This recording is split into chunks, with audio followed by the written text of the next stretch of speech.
Kaya this morning,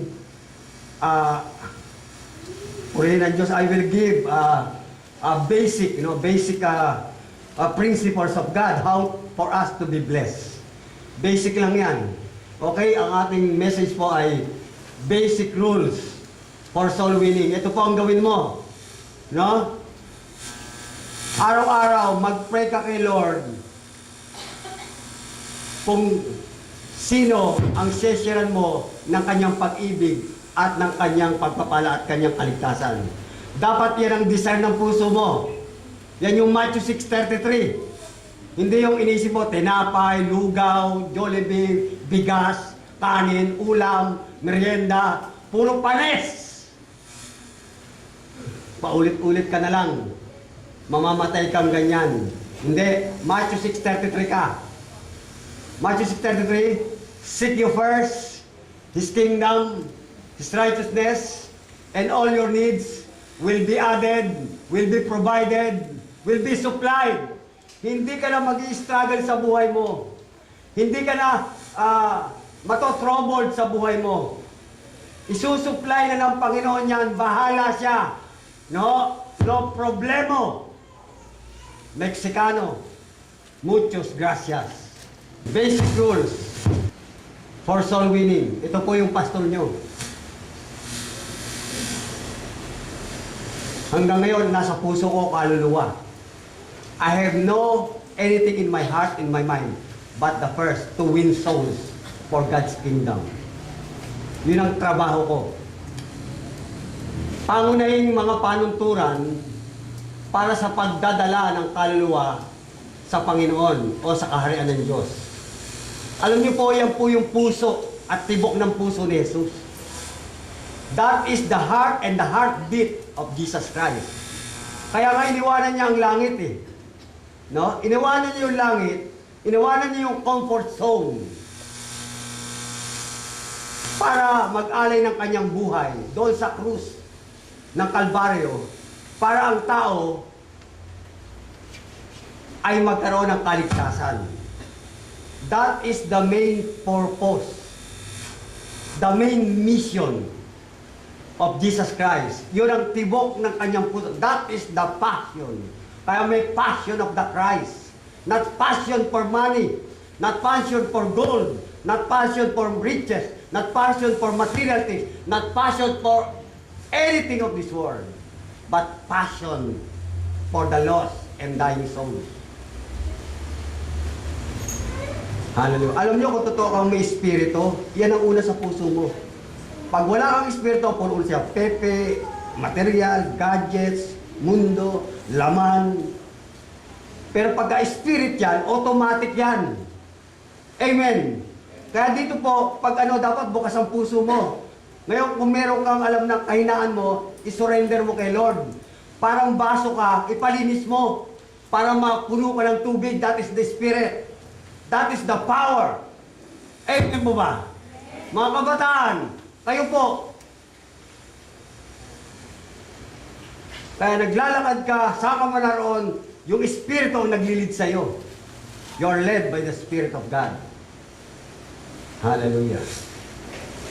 Okay, ang ating scripture, Jesus said, sinabi po ng Panginoong Jesucristo, hindi kayo ang pumili sa akin. Ako ang pumili at humirang sa inyo, upang kayo'y humayo at mamunga at manatili ang inyong bunga. Sa gayon, ang anumang hingi ninyo sa Ama sa aking pangalan ay ipagkakaloob sa inyo. Ang nagsasalita po riyan, walang iba kundi ang ating Panginoong Jesucristo. Sinabi niya, you have chosen me, but I have chosen you. Hindi ikaw ang pumili sa akin, ako ang pumili sa iyo. Alam niyo po, hindi lamang po mga pastors ang pinili ng Diyos.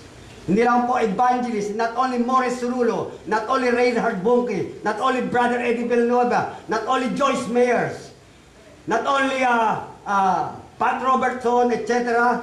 No, missionaries, apostles, but all of us are called and chosen to go. Ano po yan? Para tayo po ay humayo. Ano? Ibig sabihin, mag-share, mag-evangelism, no? Mag-testify ng ating mga testimonies.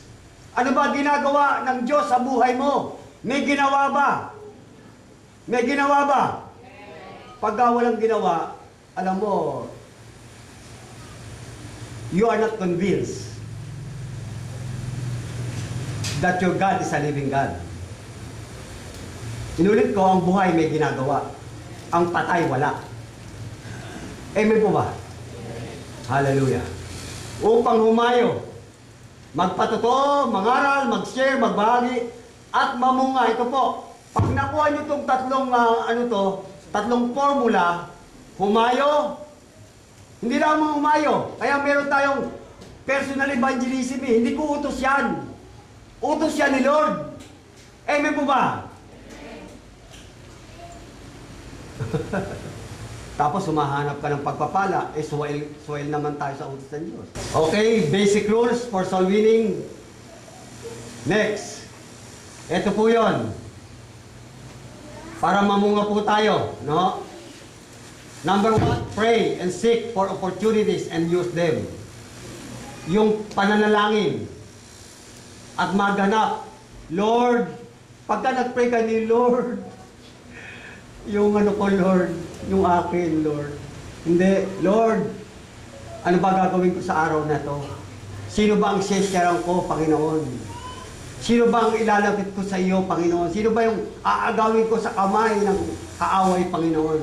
Manalangin ka. Especially kapamilya mo. Inulit ko. Kaya ako hindi ako pumayag, nanay ko, umiyak ako sa harap niya. Sabi ko, Nay, hindi totoong Diyos yan. Umiyak ako. Naloko tayo, Nay. Hindi totoong Diyos yan. Ang Diyos pala, si Jesus.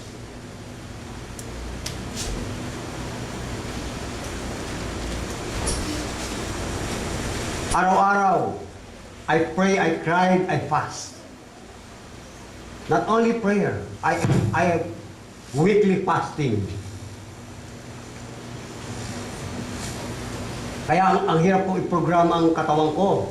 Na bagamat sabi ng doktor, sabi niya, magdagdag ka ng weight, kumain ka ng 6 heavy meals a day. Kasi you are 5, 6 and a half, your weight must be 150 to 160. But my weight is only 100.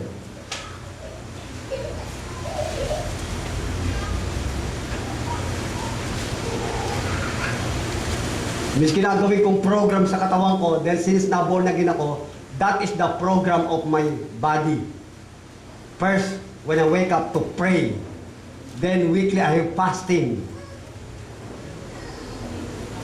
Kaya sa biyaya naman, Lord, yung mga kasalanan, napakaraming kasalanan sa mundong ito.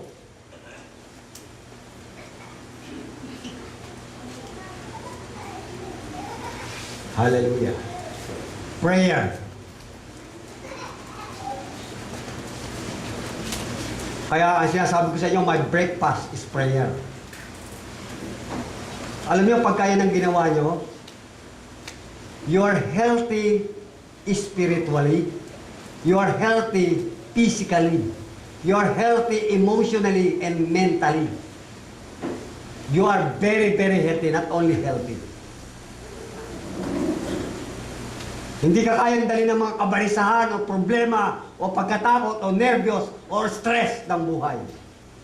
Because the Spirit overflow, fill your hearts and minds and body. Hallelujah.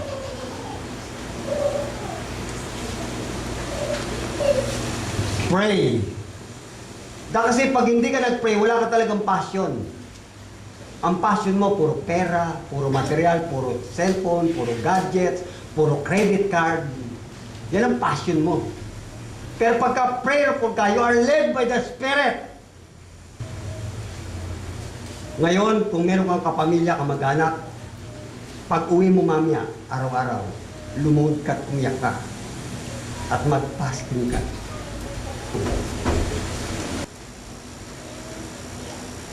We are responsible and accountable for God. Pagdating sa langit niya, tatanungin ka, ano ba pinagtapusan mo? IT po. Ako po, manager po ako eh. Ako po, supervisor. Ako po, business. Hindi ka papansinin ni Lord doon. Ang tatanungin ni Lord, humayo ka ba? Nagpatto ka ba? Ilang kaluluwa ang nadala mo sa aking kaharian? Wala nang tatanungin ano mo dyan. Hindi tatanungin niya kung, ako, Diyos ko. Hallelujah. Ngayon tanong, Pastor, laging baka kayo nagko-confuse ha? Hindi na ba ako maghahanap buhay? Hindi na ba ako mag-aaral? Hindi na ba ako mag-iipon? Hindi ko sinasabi yan. Ang sinasabi ko, unahin mo ang kalooban, ang calling, ang katwiran ng Diyos. At idaragdag sa iyo yan. Amen po ba? Dahil tandaan mo ulit, ang kalooban ng Diyos sa iyo, Proverbs 10:22, the blessings of the Lord are riches, and there are no sorrow or trouble of it.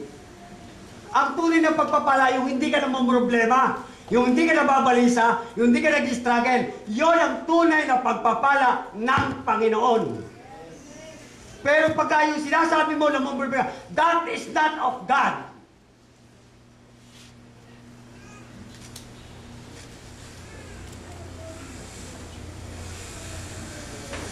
Kaya sa akin, ulalagi si Lord, kala nyo ba? Maski mawalan ako ng bahay, kaya alam, binigyan ako eh. Ditanggapin ko. Alam ni Lord yan. Alam nyo, sa akin, gusto nyo akong malungkot at gusto nyo akong mairita. Pabayaan mo itong bahay sambahan o gawain ng Panginoon. Gusto mo akong mairita. Hallelujah. Kaya salamat sa motivation ng kabataan. Tayo ang next generation.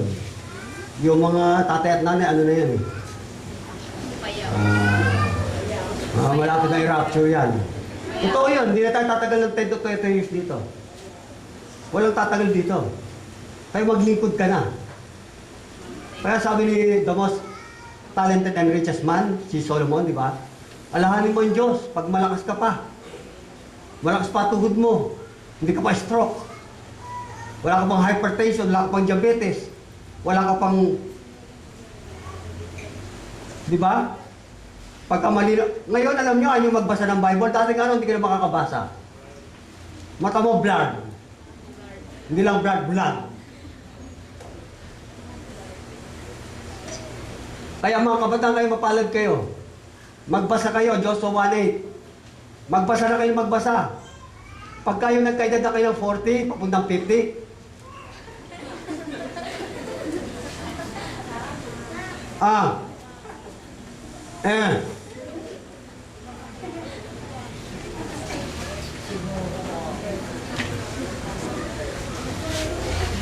magbasa na kayo. Joshua 1:8.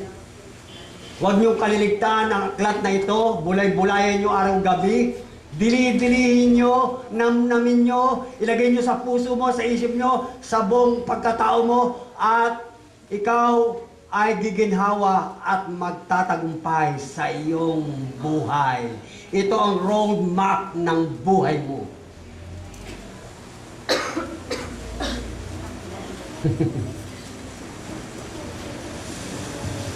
Pag inuuna mo ang pagbubulay-bulay, yun ang inuuna mo ang kaharian ng Diyos.